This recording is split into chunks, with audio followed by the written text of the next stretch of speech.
Hey guys, I'm Jordan and you're watching Fixbook. But 10 seconds before we get started, I made this video to help you, so please help me if it helps you. It only takes a second or two. It's a great help if you subscribe, like, and or leave a comment down below. That's it. Let's get started. So today I'll be going over basic subwoofer installation. I'll be showing you the basics and good practices to do when you are installing a subwoofer system into your vehicle. Okay guys, so I'm starting over here, and I'm not going to actually show you the physical installation process, but I will be talking about the different things and the things you need to be worrying about. So first thing I'm going to start here with is with your power cable. You want to start with your power cable directly connected to the power side on your battery, and you need to have the power side fused.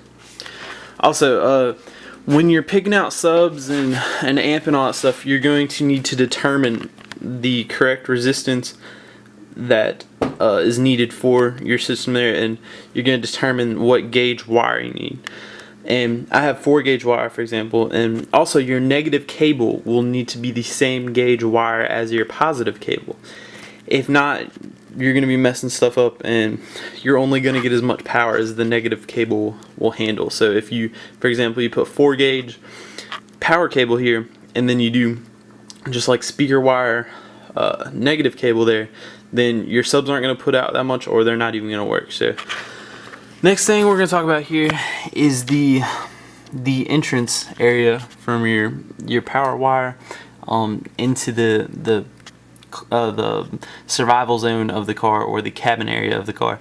So what I like to do here is I'll take a screwdriver and I'll puncture through the firewall, and you're going to need to find a rubber area like this somewhere along your firewall where you see wires coming out and stuff like that, and you'll puncture a hole in there, and then you will grab the end of the power cable with needle nose pliers, and then you'll push the needle nose pliers through the rubber piece there, and then on the other side you'll have somebody pull the wire through, or you can just kind of push it in there with the needle nose pliers and then release the needle nose pliers and pull it out, and then you should be able to go under there with the needle nose pliers and pull it through.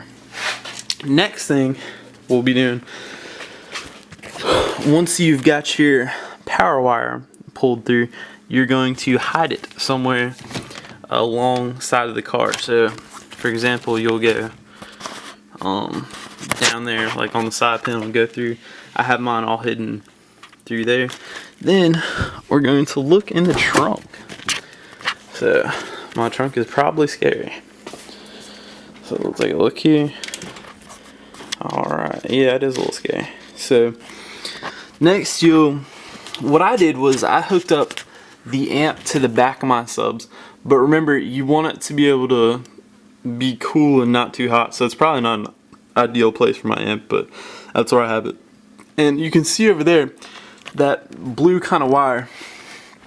Well, for one, I have my capacitor hooked up in series with the whole circuit of the thing, and it's a good idea to invest in a capacitor, because when the subs are actually doing what they do, it puts a strain on the whole electrical system, and if it's like nighttime, you'll notice your headlights dim. So this is going to prevent your headlights from dimming if you have a sufficient capacitor for your system.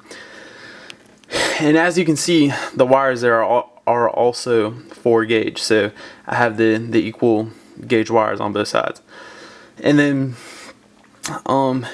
if you're taking this job on, then you should be able to figure out how to hook the wires up to the speakers and all that stuff to the amplifier.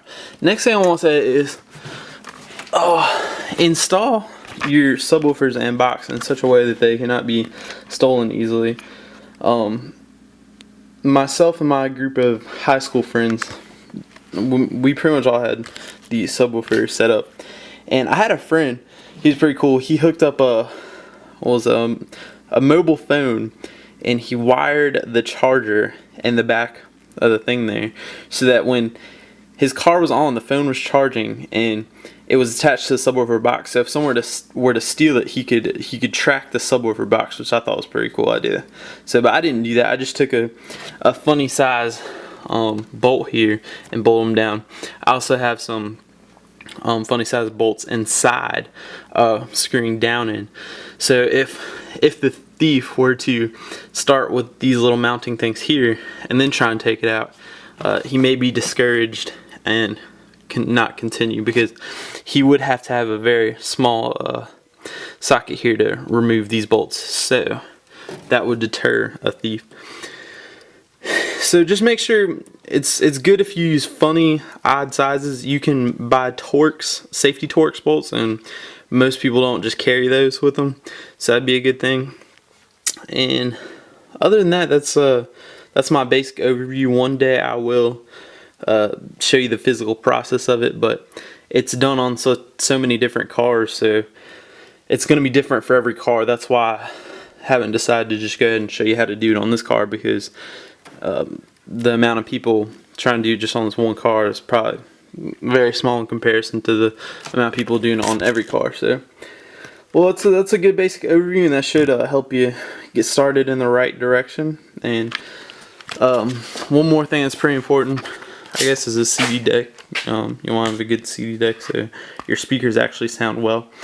And also, if you have a good CD deck that allows you to change bass and treble and stuff like that, turn the bass all the way down, the subwoofers all the way up, and the treble all the way up, so that way the speakers clarify the words, and then the subwoofers will clarify the bass part. And like I said in another video, I've said this before, I don't listen to rap music.